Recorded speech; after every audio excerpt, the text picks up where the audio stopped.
Sanjay, I'm going to come to you. Well, it's important to understand, Sanjay, that, when you're aiming at holistic development and improvement of your infrastructure and your travel, the economy is going to directly benefit. We all remember that, when America came about at the turn of the century as, the fastest growing economy and the strongest economy in the world, they worked on their railways, they worked on their highways. Similarly, Europe also did that, and then China also ended up doing that. We've always had a very robust, a very reliable railway network and infrastructure, but what it needed was a tinge of luxury, what it needed was a tinge of modernization, and that's exactly what this government is trying to do, and that's exactly what, the common commuter is in for. Yeah, that's correct, Vinith. And rightly, you talked about economy. So before COVID, the travel and tourism sector was contributing around 6.9% to GDP, which has dropped to around 4.8, 4.7%. And government has been constantly taking the steps to actually bring it back to at least the previous levels and then further go on from there. Right, if you look at railways, any station which is developed, so India got lot of hills, India got lot of beaches, India got historic places. So while of course railways and overall transportation has a lot more to do with the overall country development, but if I just talk about the travel and tourism, any destination which is near a hill or near a beach or near a historic place, a railway station actually help to develop that small spot as a tourist destination. Just like the entire Europe got developed, and when people go to Europe, it's a multi-day trip within few countries in Europe. I think similar opportunity exists with India, a railway station. But when you look at railway and railway station, it is about speed of the railway, it is about comfort of railway, it is about the food available in railway, it is about the cleanliness in the railway, it is about connectivity in the different destinations. So all of that needs to be worked upon. And as previously stated, that it's also about the integrated India with the population and the kind of travel we do. Railways alone will never be a solution. A few years back, honorable prime minister started with kind of creating a lot of new airports. Now this is a big project with the railways. So road infrastructure has been going on already at a great level. So integrated travel is definitely the key.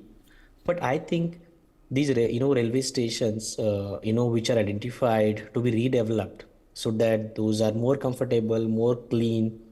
And one key thing which is highlighted in the press also about highlighting the local arts on the railway stations, which help you to understand about the destination. I think all these things is a really, really big plus in boosting the travel and tourism industry of a country.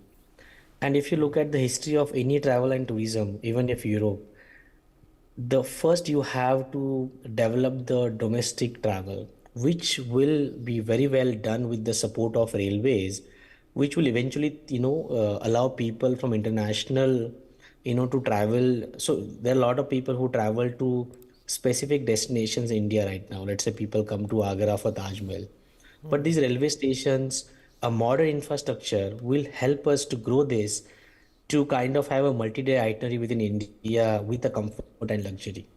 So I look at it this as a very visionary and exactly as incremental right steps, like what is going on with Lakshadweep. Ayodhya is coming up as a historic tourist destination, with a religious aspect. So I think all the steps, and this is a very big step to boost the tourism, industry and economy for India. Great points there, Sanjay. Let me also rope in Mr. Vij into this conversation. I hope we can hear him now. Mr. Vij, I hope you can hear me, sir. Sir, I can't hear you right now. Sir, please unmute yourself, Mr. Vij. All right, sir, there seems to be a problem with your connection, sir. If you can log out and log in again. We perhaps will be lucky enough to hear your comments. I'm going to go back to Sanjay. Sanjay, you've made very valid points, but the fact of the matter is that, the aspiring middle class, which is getting a taste of how railway stations and airports and, travel experiences are outside of India, expect the same amount of luxury, expect the same amount of comfort within India as well. How is this? You also mentioned the economy. How is this directly going to impact the economy? Because railways, for a predominant part, Sanjay, are used for travel mostly. If you talk about freight, if you talk about transport, for that you have aircrafts, for that you have trucks, you have the road network. How is this modernization going to help with the overall people-to-people economy in the country?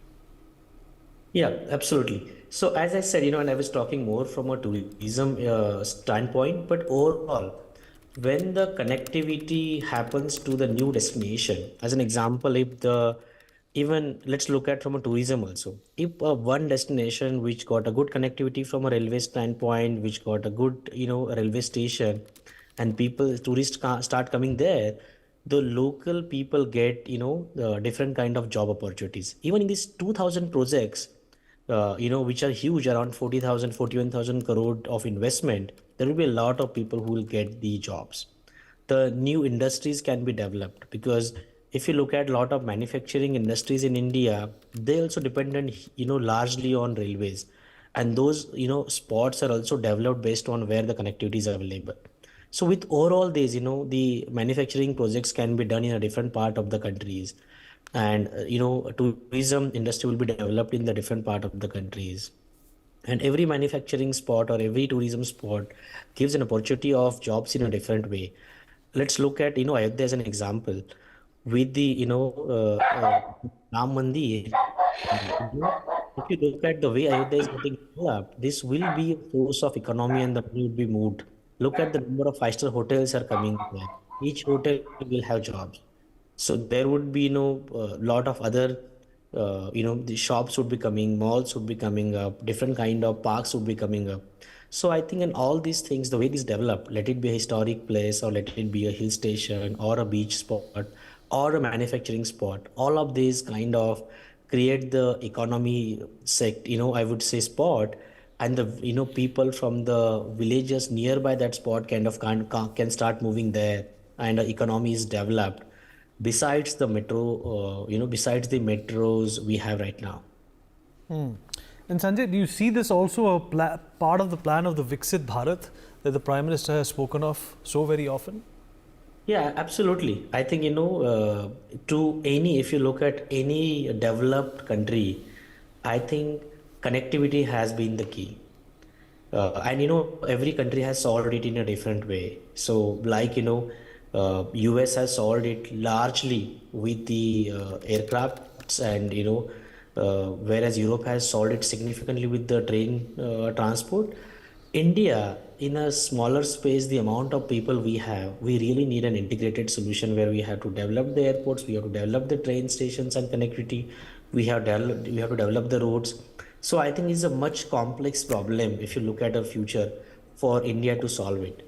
And this is a foundation. The entire connectivity and the transportation is a foundation to towards a developed country or Vikasit Bharat, I would say. And Sanjay, another appendage. I'm sorry to be asking you so many questions, but what do you make of the last mile connectivity? How is that being served as a result of this? Because that is obviously something getting to some of those remote parts of the country, which find it very difficult to leave homes. Yeah, absolutely. I think, and in India, the last mile connectivity is all about the integrated travel, because, there is always a last minute travel need from different parts of India to the another parts of India, because people are moving so much for different reasons.